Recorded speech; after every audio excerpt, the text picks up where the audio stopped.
Then she saw them. The figures that didn't belong.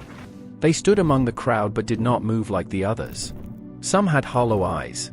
Some had twisted necks. Others had no mouths, only smooth skin where lips should be. They stared at her. Then, one by one, they began to smile. Nene tried to stand up, but she couldn't. Her body was frozen in place. Nene was not like the other girls in Umuoka. While they giggled over stories of marriage and the latest gossip about which boy was courting whom, Nene found her thrills elsewhere. She was sharp-witted, fearless, and insatiably curious.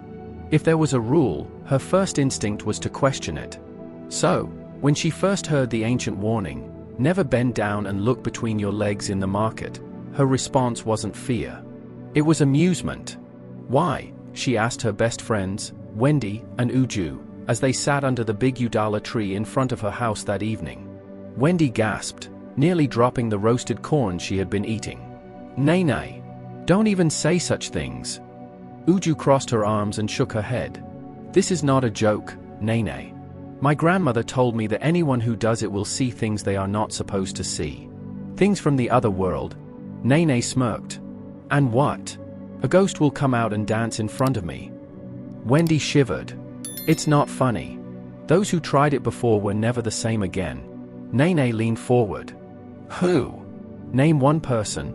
Uju and Wendy exchanged glances. "Olana," Uju whispered.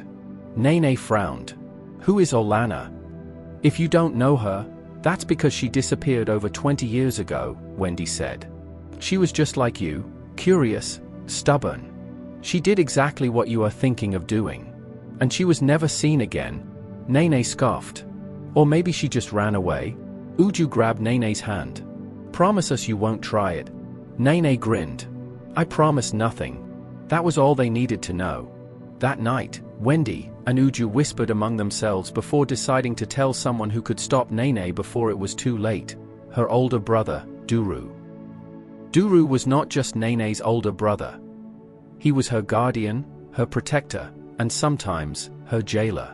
Ever since their parents died, he had taken it upon himself to raise her the way their father would have: strict, cautious, and unyielding. When Wendy and Uju told him about Nene's dangerous curiosity, he didn't even argue. From the next day, Nene was never allowed to go to the market alone. If she needed something, Duru would go with her. If he was busy, one of his friends would escort her. It became so serious that even the market women began to tease her. "Nene, are you a princess now?" one of the traders, Mama Uju, asked one afternoon, laughing. "Your brother won't even let you walk to my stall alone." Nene smiled and shrugged, but inside, she was seething. They thought they had one. They thought they had caged her curiosity. They had no idea how patient she could be. Months passed, and as the harmattan winds swept through the village, everyone, including Duru, began to believe that Nene had forgotten about the dare. Even her friends had stopped watching her closely. That was when she struck. On the day of the New Yam festival, the market was unusually busy. A great chief from a neighboring village had come to visit, and everyone was distracted, either preparing for his arrival or selling their goods at inflated prices. It was the perfect moment. Nene walked through the market with a basket, pretending to be looking for something to buy. She glanced around. No one was paying attention to her. Her heart pounded in her chest. This was it. With one deep breath, she bent down and looked between her legs. At first, everything seemed normal. The market, the people, the stalls, all upside down, but still there. Then, the world shifted. The air turned cold. The usual market noise, chatter, laughter, haggling, faded into an eerie silence. Nene blinked. The people were still there, but something was wrong. Their faces were blurry, as if they were made of melting wax. Their movements were slow, unnatural. Then she saw them. The figures that didn't belong. They stood among the crowd but did not move like the others. Some had hollow eyes. Some had twisted necks.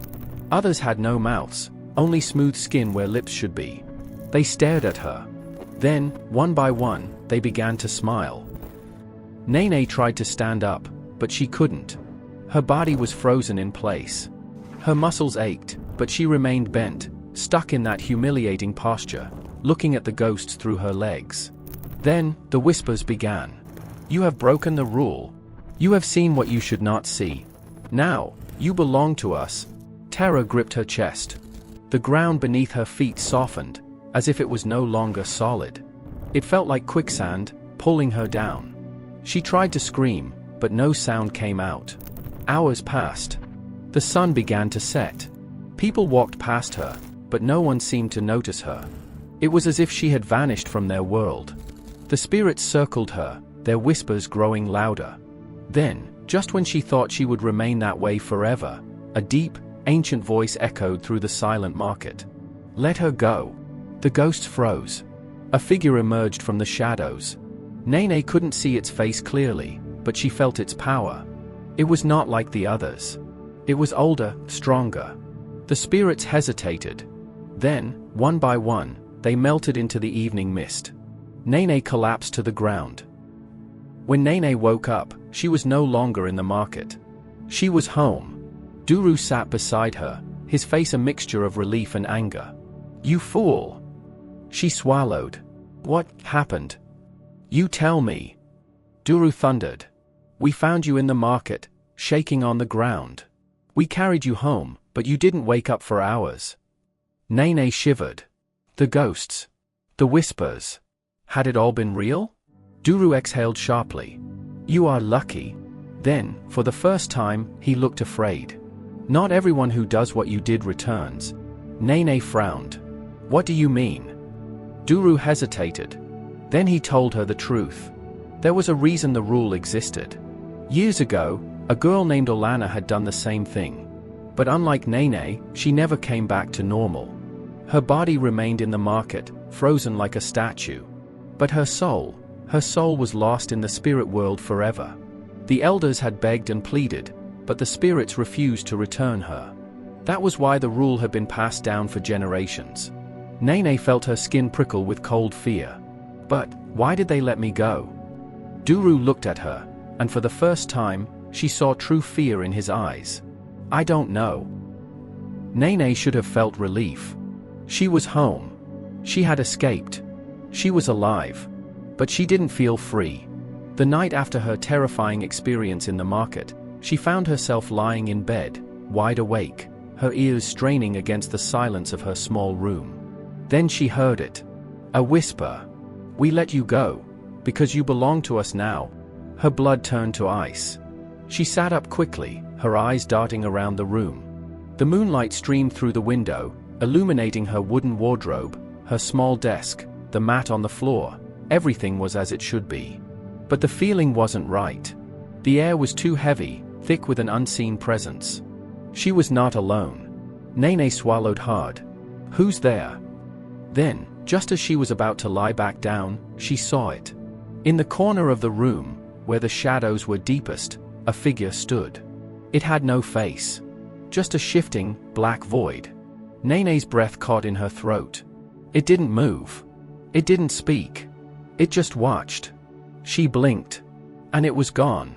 Nene didn't sleep for the rest of the night. By morning, she convinced herself it was her imagination. A trick of the light. A bad dream. But then, things started happening. First, it was the mirrors. Every time she looked into one, her reflection would lag, as if it wasn't keeping up with her real movements. Then, the whispers followed her. At first, they were faint. But soon, they became voices. "We are waiting, Nene. You saw us. You cannot unsee." She tried to ignore them. She told herself they weren't real. But then, the people around her started to notice. "Nene, are you okay?" Wendy asked. "You look pale." "I'm fine," Nene muttered, forcing a smile. Uju frowned. "You've been acting strange. And..." She hesitated. "There's something off about you."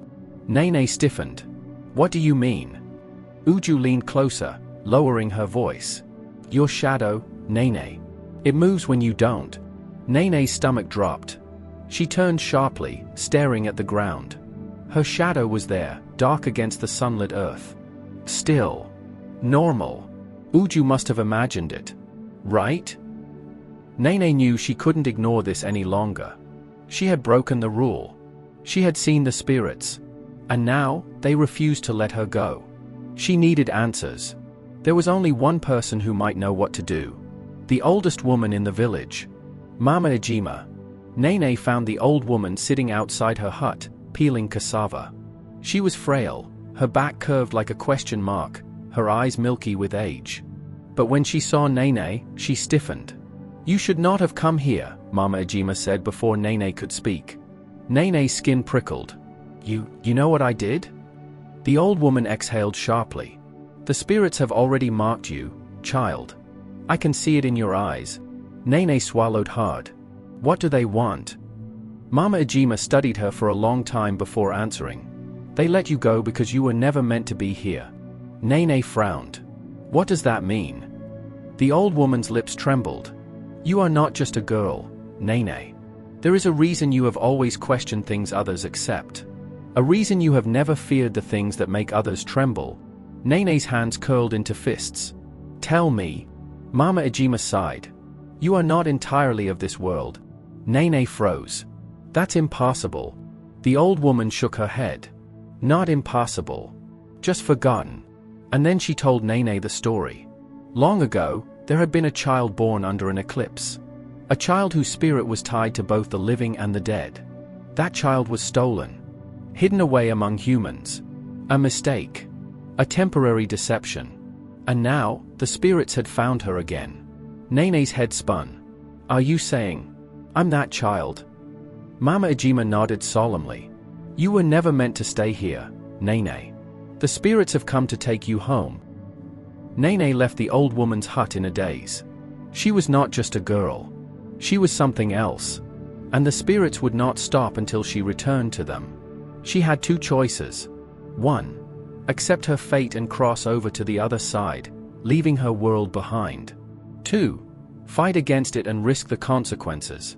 But how did one fight the spirits? She needed help.